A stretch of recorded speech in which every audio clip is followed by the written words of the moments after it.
Good morning, my brothers and sisters. Welcome to episode 73 of Be With Me. And we're going to talk today about how unsurprised Jesus is at the plot, the scheming, the betrayal that's going to be happening. And I'm going to call today the GOTHCHA lessness of betrayal. Here we go. It's Luke chapter 22. Read with me verse 1. Now the feast of unleavened bread drew near, which is called the Passover. So this is on Wednesday of the great week. And the chief priests and the scribes were seeking how to put him to death, for they feared the people. Then Satan entered into Judas called Iscariot, who was of the number of the 12. He went away and conferred with the chief priests and officers how he might betray him to them. And they were glad and agreed to give him money. So he consented and sought an opportunity to betray him to them in the absence of a crowd. So we see this plotting, this secret meeting that's happening.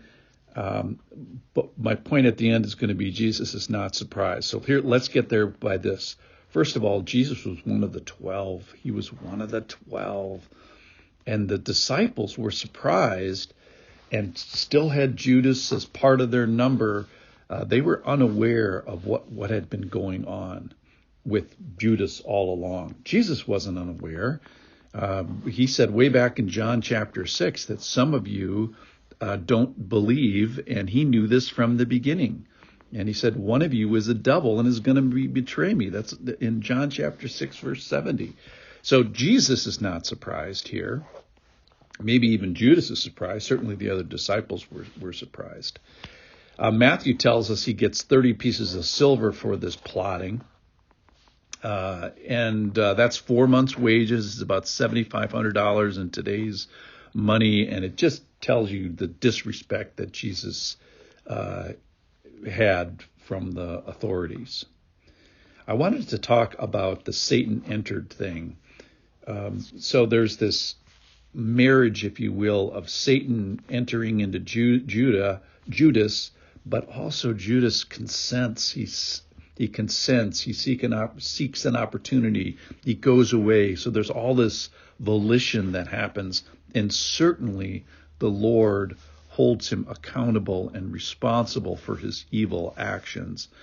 I actually had this morning, as I was thinking about this, some compassion for Judas, and it could not have been very pleasant to have Satan enter and to be influencing you in a up close and personal sort of way, and so much so that he eventually commits suicide. So a little bit of compassion for Judas.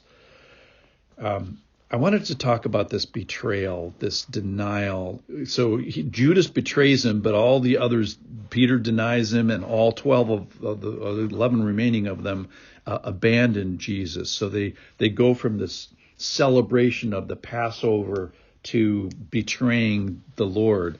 And here's my point for today, is that God was not surprised that this evil was being plotted against him. In fact, if you go all the way back to when Noah gets off the boat. So the Lord says, this is in Genesis chapter 8, verse 21, I will never again curse the ground because of man, for the intention of man's heart is evil from his youth. Neither will I ever again strike down every living creature as I have done. So after he gets off the boat, Noah builds this ark, or gets off the ark. He builds a fire and makes a sacrifice, and the Lord smells the aroma.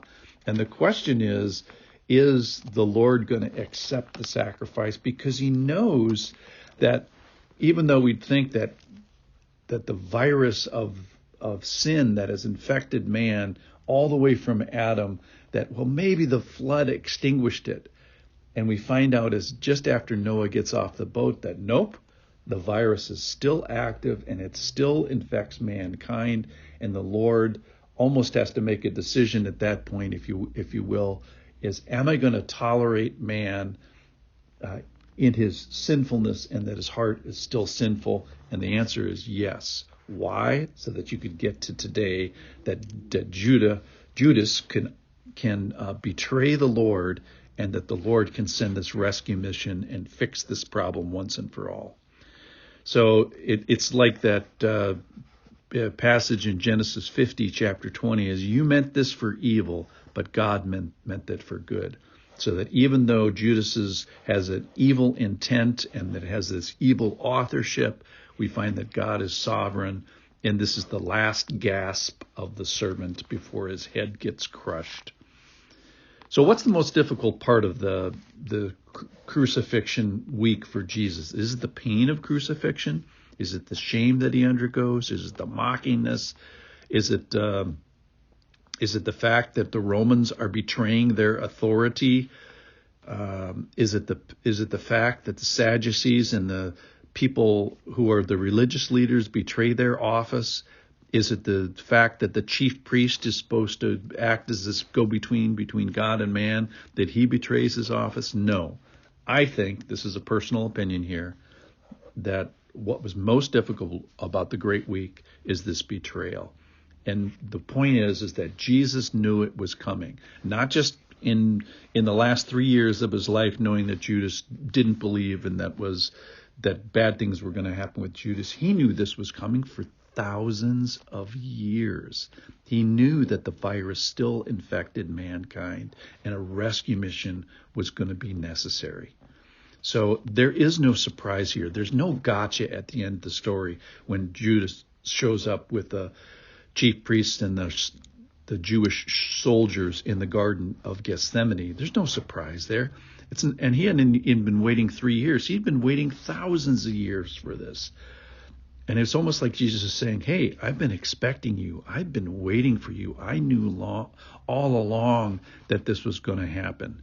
So why? So that I can save you from the virus. So, in a perverse sense, all this betrayal that's going to take place by Judas is sort of good news for the rest of us. And Jesus has to go through this to free us all from this virus, which has been going on for 1,000 years in all the pages of our Bible. So I'm grateful today for the Lord, for his rescue mission, for saving us from this virus. And Judas is a bit player in it, in betraying the Lord. Thanks for listening. Stay tuned. You'll hear the rest of the rescue mission later.